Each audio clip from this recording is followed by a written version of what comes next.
Luis Carlos Reate, un destacado analista político que lo hemos tenido ya varias veces en nuestro programa, también escritor, nos acompaña en este segmento para analizar aspectos de la coyuntura y ver en realidad qué horizonte tienen problemas latentes, como por ejemplo el que está pasando el ministro de Educación, el señor Saavedra, que el día lunes próximo comparecerá ante la Comisión de Educación y Deporte, Educación, Cultura y Deporte, creo que así se denomina en el Parlamento Nacional. Irá acompañado del premier Fernando Zavala, que se ha comprado el pleito, como todos sabemos, va a acompañarlo y a explicar qué pasa con los Juegos Panamericanos 2019, y también estará presente el señor Carlos Neuhaus, que es el actual responsable de esta organización.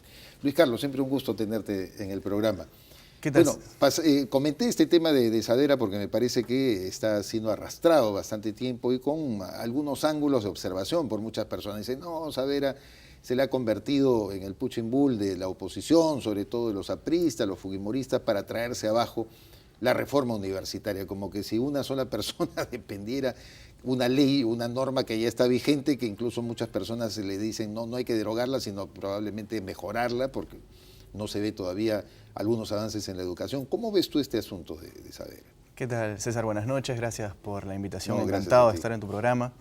Bueno, el caso Saavedra es un caso un poco complicado para tomarlo con pinzas, ¿no? Y la verdad que también, siendo objetivos, tiene varios frentes. Si bien es cierto, el presidente Kuczynski ya salió a decir que estamos en el tiempo justo para los Panamericanos, que sí va a haber Panamericanos, salió ya a defender al ministro Saavedra, pero también es cierto que han habido algunos errores dentro del seguimiento de los proyectos de inversión por parte del Ministerio de Educación, ¿no?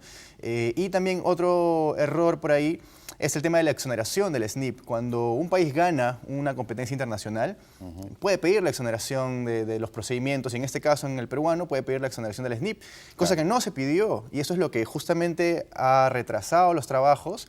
Justamente es por esas razones que no vemos todavía ni un solo ladrillo puesto, y esperemos que eso se logre revertir, pues, porque de lo contrario estaría en riesgo que seamos sede de estos Panamericanos, y no sería bien visto, porque si eso llega a suceder, no nos volverían a dar nunca ni siquiera el Juego Internacional de Yanquempó, Se han trazado, ¿no?, objetivos objetivos de construir una infraestructura, una logística deportiva en Villa El Salvador, en una área que, a mi parecer, todavía no está lo suficientemente habilitada, ni siquiera como una vista alrededor para que pudiera existir ahí. Yo no voy en desmedro de que Villa El Salvador se constituya en una de las sedes, pero por ejemplo la Universidad de San Marcos, que tiene un estadio magnífico, recién Neuhaus ha entrado en conversaciones con el rector, me lo explicaban ayer amigos de la Universidad de San Marcos, para poder utilizar su estadio, por ejemplo, que es uno de los más grandes, ha sido, solo el Monumental lo superaba antes de que se reforme el Estadio Nacional.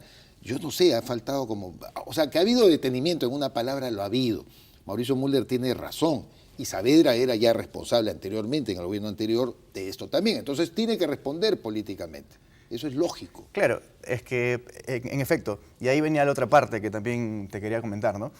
Efectivamente hay un retraso de 8 meses aproximadamente por falta de seguimiento, por falta de no haber pedido la exoneración del SNIP, pero también la otra parte es que el ministro Saavedra tiene algunos anticuerpos con algunos congresistas de la bancada aprista y fujimorista, ¿no?, por el tema de la reforma universitaria. Sí. Entonces, con la implementación de esta reforma, el ministro ha pisado callos y están aprovechando esta oportunidad para ponerlo como de piñata. O sea, tú lo ves inductivo, una cosa con la otra. Sí, definitivamente, está relacionado, y eso es lo que no me parece justo, por ejemplo, ¿no?, que estén aprovechando esta oportunidad de los Panamericanos para intentar bajarse al ministro.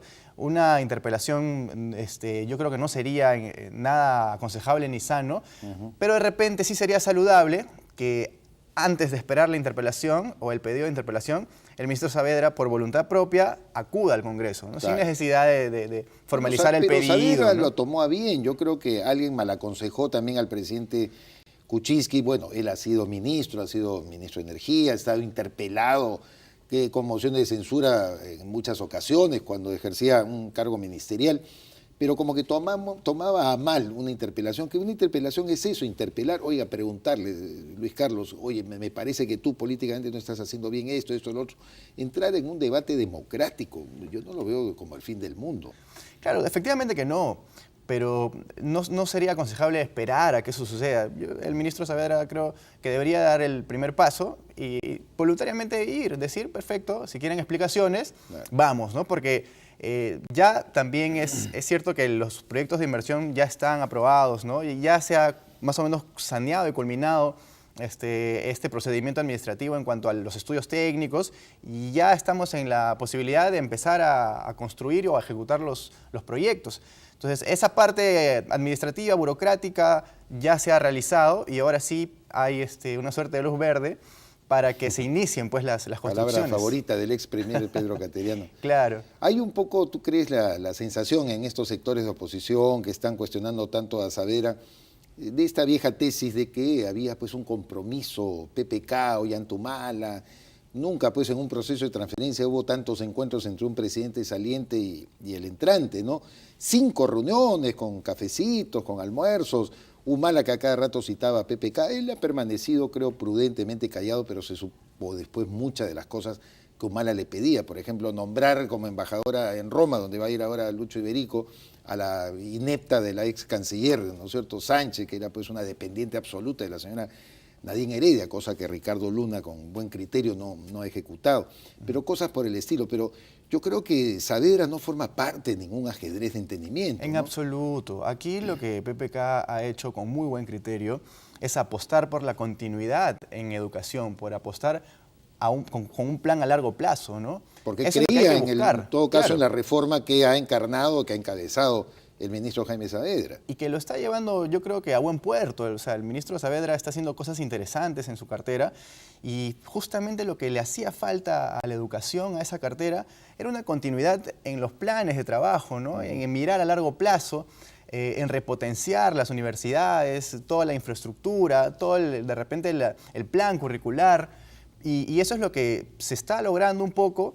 Y habría que seguir apuntando a eso porque uno de los grandes errores entre gobierno y gobierno del país es que cada 5 años refundamos nuevamente los ministerios. La escobita, ¿no?, nueva. Exacto, y eso, al menos en educación, se ha dejado de lado y se ha apostado pues, por un trabajo a largo plazo que me parece totalmente saludable y eso es lo que ha apostado PPK. Y la tecnocracia peruana ya tiene, yo lo comentaba el día de ayer, sus propios pulmones y puede sobrevivir mucho tiempo en diversos gobiernos y hay que respetarlo. Eso, trabajar para un gobierno no significa que vas a trabajar con el enemigo del que va a venir después. Eso es completamente absurdo. Hay gente profesional muy buena, que además es muy difícil en el país, Luis Carlos, que desarrolle un buen criterio de gestión pública. Nosotros no tenemos grandes escuelas de gestión pública, lo comentaba el otro día con Miguel Santillana, como Colombia, como España, por ejemplo, ¿no? Entonces, caramba, acostumbrémonos un poco a la gente que está preparada sobre el particular, ¿no?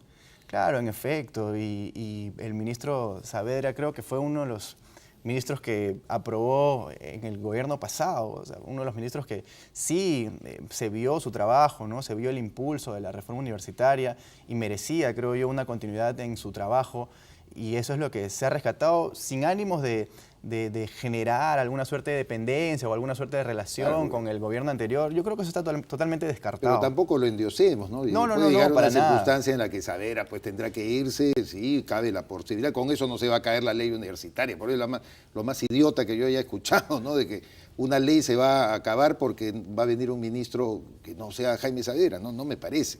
Los amigos de Saavedra también hablan tontería y media a través de las redes, entonces eso como que molesta, ¿no? La argumentación, que parece algo orquestado. Pero hablando de la relación PPK con el anterior gobierno, ¿de qué te suscitó lo que declaró la señora Nadine Heredia el día de ayer? No declaró, bueno, escribió en su Twitter contra la señora Nancy Lange, que como sabes lo anunció también el presidente del Consejo de Ministros, le van a asignar 600.000 soles para que tenga una oficina y de esa manera transparentar las actividades que la primera dama de la nación va a tener al lado de su esposo.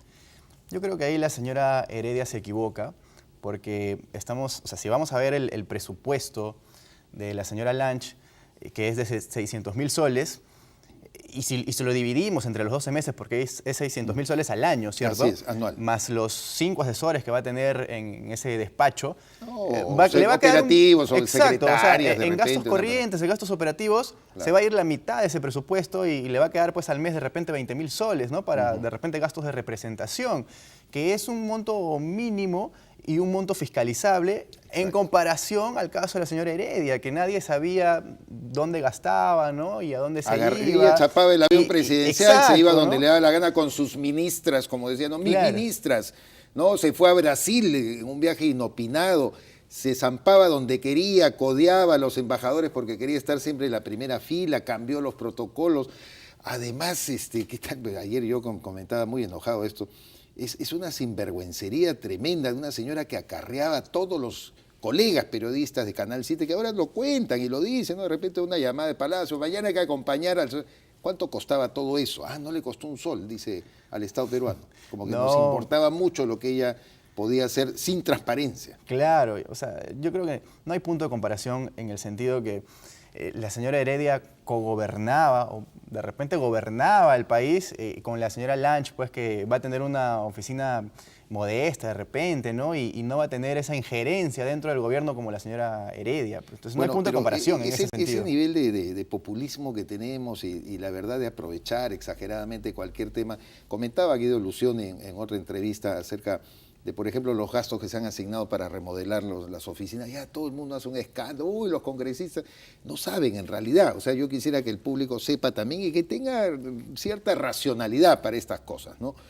Puede haber parlamentarios que no nos gusten, en general a veces tenemos opiniones muy enconadas contra ellos, pero necesitan tener una oficina pues con cierto decoro, estamos hablando de decoro, lo mínimo, no Claro. nada espectacular, que es para lo cual se buscaba. Y ahora con las 600.000 soles asignados a Nacional para hacer un trabajo, otro laberinto que debería destinar, construimos 40 escuelas, te comienzan a comparar realmente cosas que no vienen al caso y que da pena de verdad que en el Perú el debate político se achate tanto, ¿no? Y se convierte en politiquería, ¿no? politiquería. Sí, lamentablemente se cae en eso, ¿no? Y es parte de la lamentable demagogia de algunos congresistas que pegan el grito al cielo cuando hacemos las sumas y las restas, como lo comentamos hace un momento. El presupuesto va a ser mínimo para la señora Lange, no es un presupuesto millonario, no estamos hablando de 1.000 millones de soles al año, no en absoluto. Inclusive, ¿no? Este presupuesto va a ser totalmente transparente, totalmente fiscalizable y es lo mínimo, como tú también bien mencionabas, para poder hacer una gestión de repente de apoyo social, ¿no? De repente de conversatorios, de ayuda, de necesidades, etcétera. Ahí se va a ver un poco la labor que todas las primeras damas hacen en trabajo social y en este caso yo creo que la idea es buena, pero también si es que nos queremos poner al otro lado, quizás de repente no fue el momento oportuno para dar o ceder este presupuesto a la señora Lange empezando el gobierno. De repente por ahí viene el problema, en este caso, que se debió esperar quizás un poco más, de repente unos meses más, para que no sea tan pronto, para evitar estas suspicacias, evitar que todo el mundo ya se acomode en sus asientos. Pero muchos creen, ¿no?, que más bien hay cosas que un gobierno debe hacer desde el principio para no estar o crear una controversia ya avanzado, un límite de desgaste que naturalmente tiene toda administración, ¿no? De repente, si lo decía pues en enero, febrero, estamos en otro tema, en otros pleitos y ya un poco más enojada la gente con PPK y le cae la quincha por este tema. Igual, sí, tienes razón, igual iban a pegar el grito al cielo algunos congresistas que están pues acostumbrados a hacer ese tipo de politiquería, creo yo, porque no aportan. Entonces, si la política que algunos congresistas hacen no aporta, pues yo creo que, no sé, deberían dedicarse a otra cosa, ¿no? Dejar a desentar la política, ¿no? Dejar a los políticos que realmente quieren hacer cosas buenas por el país. ¿Cómo estamos proyectando, Luis Carlos, la coherencia, le llamo, no convivencia ni cogobierno dentro del Parlamento y el Poder Ejecutivo? Luego de la investidura, la delegación de facultades, la supervisión que ha anunciado Luz Salgado que se hará también a los propios decretos legislativos, señaló algo muy importante, dice, no se extrañe que en algún momento el Poder Legislativo, precisamente el Parlamento, observe algunos de esos decretos y diga, no, pues señor, usted no lo dio tal como nosotros pensábamos que se lo estábamos otorgando, estas facultades. Sí, es parte del juego político y en ese sentido me parece que el caso peruano es un caso a mirar con atención por otros países, porque tenemos una democracia que se ha enriquecido en cuanto a que tienes un poder legislativo gobernado o en todo caso dominado por una bancada, y tienes un ejecutivo que es parte de otra agrupación. Y entonces hay este juego de poderes interesante que se está empezando a ver y a apreciar, pero siempre y cuando nos lleven hacia una hoja de ruta en donde se prefieran los intereses nacionales y se salvaguarden los intereses del país a los intereses personales, particulares, me parece que el debate es bienvenido, la discusión es bienvenida. Mientras se enriquezcan estas propuestas y se observen para mejorar en pro de la ciudadanía, está bien, pero si vamos a entrampar, si vamos a obstruir por de repente algunos casos excepcionales o personales, ahí estaría el problema, ¿no? Pero si de no ser así, yo creo que es parte del juego político y estaría bien para un tema de enriquecimiento de la misma democracia. Tú has dicho algo que escuché decir también a Juan Cheput, de la bancada oficialista, en la cual señalaba que esta situación crea pues muchas oportunidades de entender un nuevo esquema de juego político, de intercambio de opiniones, de mantener trincheras, diferencias, pero no llevar al país al abismo, ¿no? Donde cada quien aporta su cota de responsabilidad y sin embargo ha habido muchas voces, si tú las escuchas o las ves en los medios de comunicación, sean colegas periodistas o sectores políticos que están más bien interesados en que fracase eso. Yo siempre he sostenido desde un principio que hay quienes le han dado la alternativa a PPK de crear situaciones de confrontación con el Parlamento, por ejemplo, a través de las propuestas legislativas en la que hacen una cuestión de confianza el presidente del Consejo de Ministros. Se hace una cuestión de confianza, como dice la Constitución, y lo rechaza el Congreso, y tiene que verse obligado el gabinete a renunciar, se nombra otro y utiliza el mismo procedimiento. Se cierra el Congreso, ¿no? Se cierra el Congreso, se tenga que disolver, convocar a nuevas elecciones. Pero Felizmente Zavala ha dicho que no. Eso a mí me ha encantado. Totalmente saludable. Pero señal de que alguien sí, hay gente que está muy interesada en que eso no prospere. Bueno, esperemos que esos asesores no sean tan escuchados, porque finalmente lo que se busca es la estabilidad del país, ¿no? Ahora, yo te quería hacer un breve comentario en cuanto a la bancada fujimorista, que tienen que tener ellos mucho cuidado para las aspiraciones del 2021, en no quedar como una bancada obstruccionista, ¿no? ni autoritaria, porque justamente por eso han perdido 2 ocasiones consecutivas y se han quedado pues lamiendo la torta a través del vidrio.